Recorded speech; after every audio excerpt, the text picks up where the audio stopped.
This is a City AM Studios production. Hello and welcome back to Business as Usual, brought to you by Okta with me, Martin Kimber. And me, Matt Kenyon. Coming up on the podcast today, the Gatwick second runway has liftoff. It's 10 years since Brexit. What has leaving the bloc meant for the UK economy, and how are businesses feeling a decade on? So, the dust has mostly settled on a pretty frenetic start to the week. We're getting a new Prime Minister. That obviously means a new government and, crucially, a new Chancellor.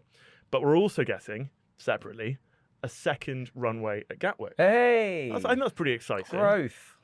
Joining us to navigate all this turbulence, this good turbulence, is our city top gun, Simon Hunt. Good morning. Well, welcome back to the podcast, Simon. Thank you for landing back in the studio. That's all right. We hope you had a safe and pleasant flight. So, Captain, can you explain to us the story so far and how have we got to this momentous point for our own British aviation infrastructure? Yeah, so I mean, there's been so much talk about Heathrow the past few months because that is, Britain's busiest and biggest airport that's been in this months-long battle to secure its third runway. But we mustn't also neglect Britain's second busiest airport, Gatwick, which has now got clearance for a second runway itself. Now, this is significant for two reasons. One, this decision is significant because they've seen off legal challenges. So there was a campaign called the Communities Against Gatwick Noise Emissions, CAGNY for short, which complained, but the judge said that this complaint was without foundation. So they've seen off those legal threats. But more significantly, this is a much more capital light and much more viable project than what's going on at Heathrow. Heathrow is something that will cost tens of billions of pounds. They're not just building a runway. They might well have to move motorways, build new terminals, do all sorts of other infrastructure stuff. That means it will take years before all of that is actually done, and it's still not 100% certain that it will go ahead. Gatwick, on the other hand, actually already has a second runway, but it doesn't legally have access to it, so it's only used for emergency flights at the moment. So it's there. It's there. It just needs to be like, unlocked. It's However, the auxiliary one, isn't it? Yeah. So it's their used for backup like one. emergencies and stuff like that. Yeah. So all they have to do to make it operable on a daily basis is to move it by 12 meters. So they just pick it up, lift it, put it over there. Like in Minecraft? Yeah, exactly. Yeah. Which is a much easier job that you can imagine than moving motorways and building new terminals, etc. So they say actually if this goes out that they could have it all wrapped up in the space for a couple of years. Which, whereas Heathrow will take something like a decade. Gosh. So if we're looking for where capacity is most likely to increase soonest in the UK, it will likely be Gatwick. We mustn't also neglect the other expansions across other airports. So Stansted is getting a bigger terminal. Luton is doing some work. London City, of course, doesn't have a new runway, but it has a new taxiway, which means planes can get on and off the runway much quicker, and it can increase the number of flights per day. So all across London, saving aside whatever happens to Heathrow, there's room for a bit of London maxing, I think. Well, I mean, yeah, that sounds like good news, except for those of us connoisseurs of Gatwick North Terminal Wetherspoons, which is... That's a great spoons, I must say. It is a very good spoons. Simon, why has a ticket reseller been ordered to pay nearly £1 million? Yeah, so this is a company called StubHub.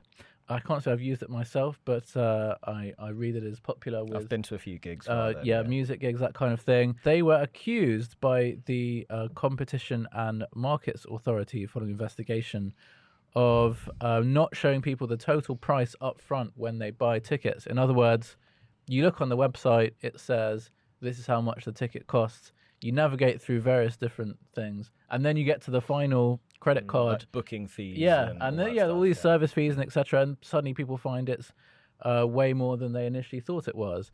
And the CMA has said, no, that's a bit naughty, I'm afraid. You need to stop doing that and But this has got refund nothing people. to do with the Ticketmaster stuff, which was dynamic pricing. This is a different thing altogether. Yeah, so I mean, there is a debate about dynamic pricing and whether it's, what the ethics are of charging two people a different price for what is essentially the same service. And I think you can debate the merits and demerits of that. I mean, Because personally, there's an argument to be made that, so for instance, with a train ticket, if you book a train to Manchester at 11 a.m., that has an intrinsically different value to one booked well in advance at 7 p.m. Like it's a sort of the same tangible thing can have contextually different values. And ditto with hotels. If they've only got one room left, they're going to charge more than if they had 10 rooms left, and that's just the supply and demand thing. But this is a slightly different thing. This is a bit more like I think that the phrase in the US is junk fees, where they sort of invents reasons to charge people extra. Okay, I was going to go on a rant against this and say, people should be able to charge whatever they like for their stuff. I actually agree with this. Restaurants will charge service charge, etc., and they don't show that up front necessarily. So. There's a certain delivery app that I use that bolts on all sorts of charges by the time you're ready to get your food. I don't like that. I suppose part of the principle is like, can you actually explain what you're charging for? Because I think if you can say like, this is for some reason commensurate with a certain cost we have and we're adding it in, fine. But then also, why wasn't it in the asking price if it's going to be automatically attached? So if you're just paying for nothing, that feels inherently fraudulent. In America, they charge you VAT separately, don't they? Like they give you a receipt, and that's not legal here. What the price you see is the price you pay, and no, I agree with that principle.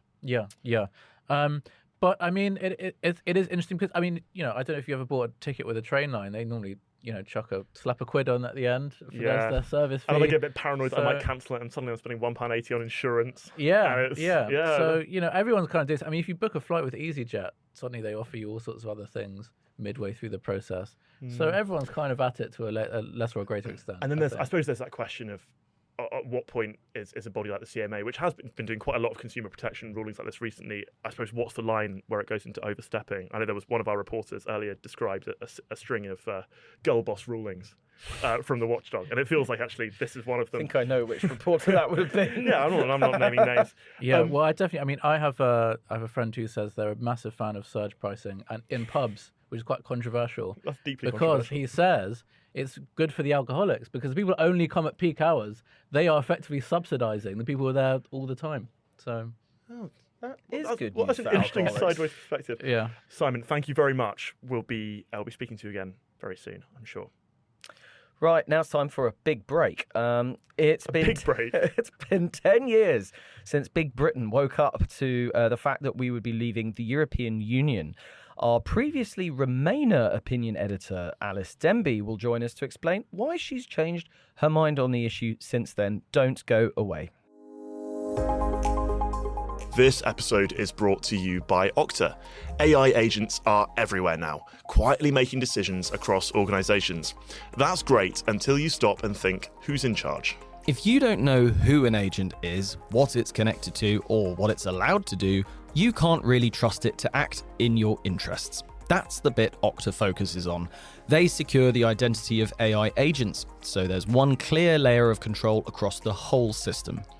Which means every agent has a clear identity, permissions, and a line of accountability, even as things scale. Risk becomes something you manage, not guess at. Secure every agent, secure any agent. Okta secures AI. Welcome back. It is the 10th anniversary of the Brexit referendum result, an exercise in democracy that tore friends and families apart, froze Parliament in a permanent state of stalemate for years, and according to some estimates has left the UK billions of pounds poorer. But is it better to have Brexited and lost than to never have Brexited at all?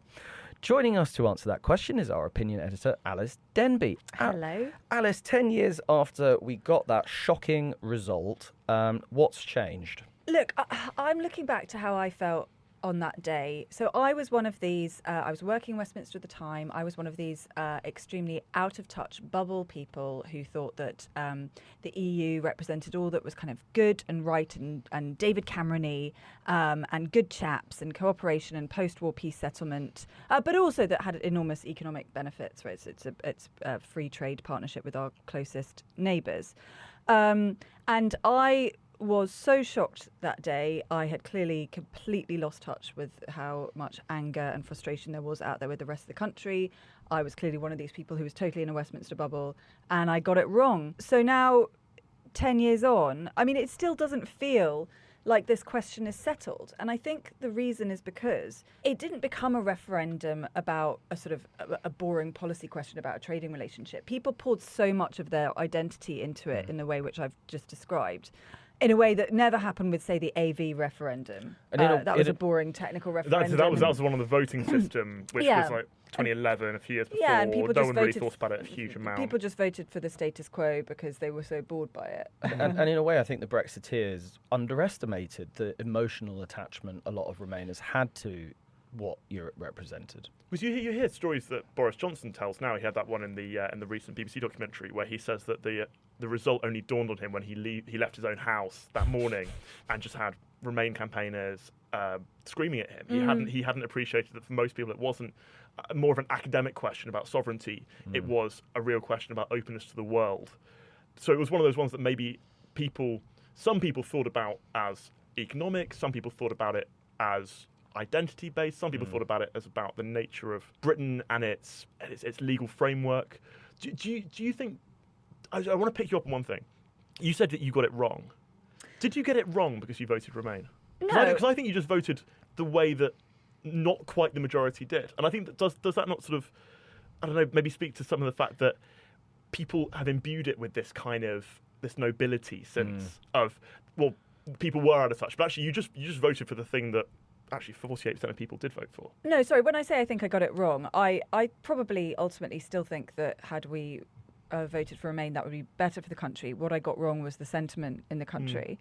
And look, I think that the reason why this is a question that still feels so unresolved 10 years later is that there were essentially two different versions of Brexit, and they all got tied up with different kinds of identity. So, and it's also maps onto the way that there were two different Leave campaigns, right? So there was the sort of Matthew Elliott Vote Leave, Dominic Cummings, the official campaign, which was much more about free trade and sovereignty and those quite technical but policy arguments, which I think make a lot of sense. And then there was it leave.eu or grassroots and that or was whatever. The Farage one, because he was exiled from the mainstream yes, campaign. he wasn't allowed to be in the main campaign. And that one was much more identitarian, much more anti-immigration and much more protectionist. And Nigel Farage is now the kind of iconic image of that campaign was him standing in front of the picture of a vast queue of immigrants. So I think the problem was that there were so many conflicting messages and that it became so intensely emotional that it was therefore impossible to deliver because nobody really knew what it meant. It was a feeling rather than a policy. This is what I was going to say. I don't think there were two different versions of Brexit. I think there were 17.4 million different versions of Brexit. There was a Corbyn Brexit. There was, a Matthew Elliott Brexit. There was a Farage Brexit. There was a Boris Brexit. There was a Michael Gove Brexit. Like, I genuinely think there were 17.4 million different versions of Brexit out there, which is why 17.3999 million people were disappointed. Yeah, well, and exactly. And as you say, because it became a question of identity rather than just a question of a trading relationship, people voted for intensely personal reasons.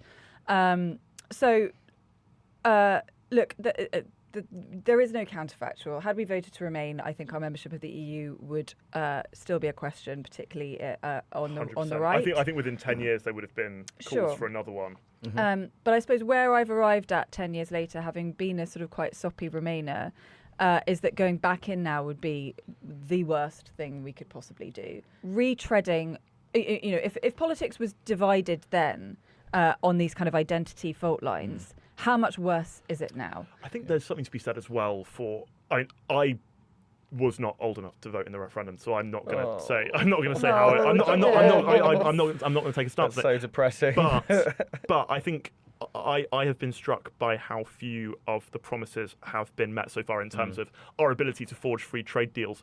But I will say that having been quite philosophically anti-Brexit, if there is one thing which is really shining through now as a bit of a growing nascent advantage, it's in tech and AI regulation. Yeah. And we are now much more than in 2020 or 2021 in a point where it's great not to be too aligned with EU rules. But take take that example and take an average Makerfield voter, right, who's just elected Andy Burnham. They are now having to fingerprint at airports. If they run a small business, which they import-export, there's added friction there in terms of free movement of goods. Maybe there aren't enough care workers in their care home who might have come from Eastern Europe previously. we work in the city. We love a bit of AI in King's Cross. Everyone loves a Dishoom. But those people who voted for Brexit up there, they're the ones who don't really benefit from the AI boom up there, and their lives have been made measurably worse by this. I think you're right. I think there's something to be said that you could have probably had the AI carve out as well while being in the EU. And yeah, I'm like, basically, like the friction on businesses is an unforgivable part of policy, and like I think for me, unforgivable that no part of the Theresa May or Boris Johnson negotiating teams managed to sort out that friction, because that should have been the number one thing being discussed. It's so important. Look, I think this all goes back to people, as I say, voting for Brexit, not on the basis that this was a policy change, but on the basis that they were angry with their lives and they thought that voting for some sort of change and upheaval would make it better, and that has plainly not materialised. I think a major problem with it has been is down to Boris Johnson. I think people really. I think people thought that if there's one man who can who can deliver Brexit and who can give the country the kind of hope and optimism and boosterism that people wanted, it could have been him. And instead, what did he do? And again, I think this all comes down to the two different versions. I think he won a lot of votes from the kind of Farage-y type of Brexiteer, and we got into government thinking, God, but I want to be liked again, like I was when I was the mayor of London. I want to be liberal London Boris, so I'm going to massively open up visa routes for foreign students, because that's a sort of London-y thing to do. It was just like how he wanted to be perceived, and I think he didn't know what he meant by Brexit. Alice, I think what this has shown me is that next time we talk about this, we need to actually book someone, at least of the three of us, who backed Brexit. Yeah. Because I think we've all become quite remain. But I was going to say, you can keep listening to this debate by tuning in at 10 a.m. to LBC with James O'Brien, and that's harsh. But my point is, like, we should not rerun this debate. We should not go back toxic. in. And now we're out. We should make the best of it. And I think the best version of it was the vote leave, the free trade, the buccaneering out into the world. Make deals with the entire globe. That was the version that made sense. That was the pro-growth version, and that's what we should have gone for instead of a kind of Boris-y mush. I think that is the right note to end on. Alice, thank you very much. Well, that's all we have time for today, but thank you very much for listening to Business as Usual, brought to you by Okta. Don't forget to subscribe to City AM's daily and weekly newsletters, and of course, don't forget to download our free app, which has plenty of puzzles. We'll be back in your podcast feeds tomorrow at 6 a.m, but for now, bye-bye. Goodbye.